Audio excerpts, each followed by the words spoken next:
Assalamualaikum warahmatullahi wabarakatuh. Nama saya Nada Rifda. Kali ini saya akan presentasi dengan tema strukturalisme oleh tokoh Roland Barthes. Riwayat hidup Roland Barthes. Roland Barthes lahir di Karlsburg pada 12 November 1915. Ia terlahir dari pasangan Louis Barthes, seorang perwira angkatan laut, dan Henriette Barthes, seorang Protestan yang taat.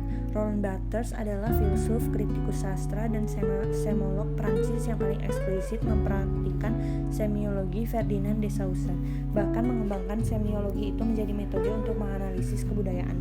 Pendidikan sarjananya ia tempuh di Sorbonne. Ia mendapat gelar sarjana di bidang sastra klasik tahun 1939. Setelah menyelesaikan kesarjanaannya di bidang sastra klasik, Barthes kemudian mengajar di Lycée of Biarritz selama setahun. Tahun 1939 sampai 1940, Barthes harus bergulat dengan penyakit tuberkulosis. Ini adalah pergulatan yang cukup melelahkan baginya. Barthes wafat pada 25 Februari 1980. Ia meninggal karena tertabrak truk.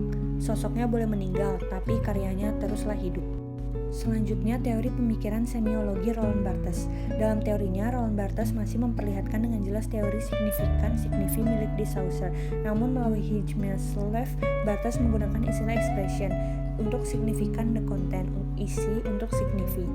Mitos. Menurut Barthes, dalam bukunya yang berjudul Mitologis, mitos adalah sebuah sistem komunikasi bahwa mitos adalah sebuah pesan.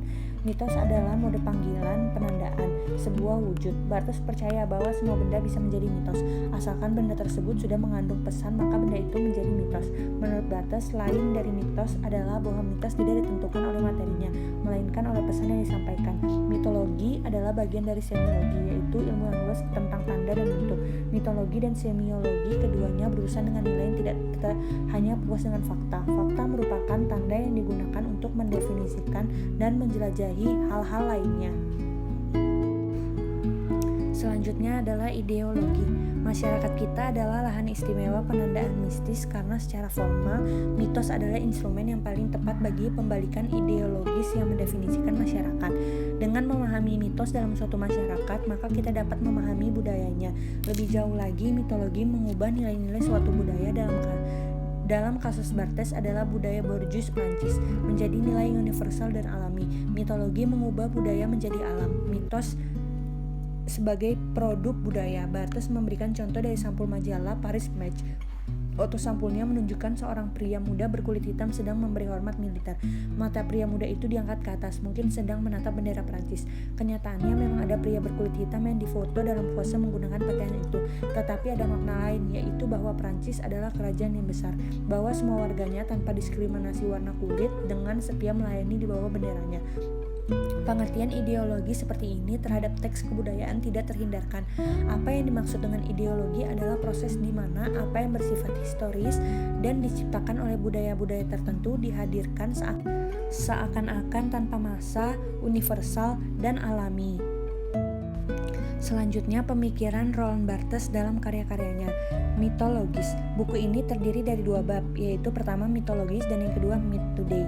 Pada bagian pertama buku ini membahas topik-topik kontemporer semacam dunia gulat, romantisme dalam film, anggur dan susu, irisan stik, otak Einstein, dan lain-lain. Topik-topik yang menarik perhatiannya ini adalah mitos-mitos baru masyarakat Perancis kontemporer yang ditemuinya lewat majalah, surat kabar, film pertunjukan, ataupun pameran. Mitos inilah yang Barthes sebut sebagai second order semiotic system yang harus diungkapkan signifikannya.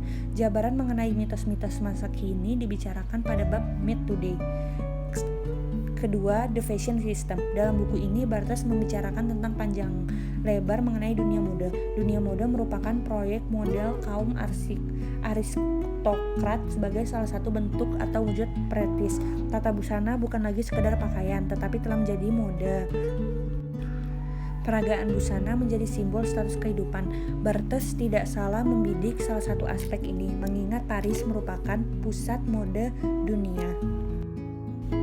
Yang terakhir adalah the photographic message. Selain bicara tentang mode, Barthes juga bicara tentang foto, khususnya tentang foto-foto pada media massa dan iklan. Hal ini diungkapkan dalam dua artikelnya, The Photographic Message pada 1961 dan Rhetoric of Image juga pada 1961. Barthes menguraikan makna konotatif yang terdapat dalam sejumlah foto dalam media massa.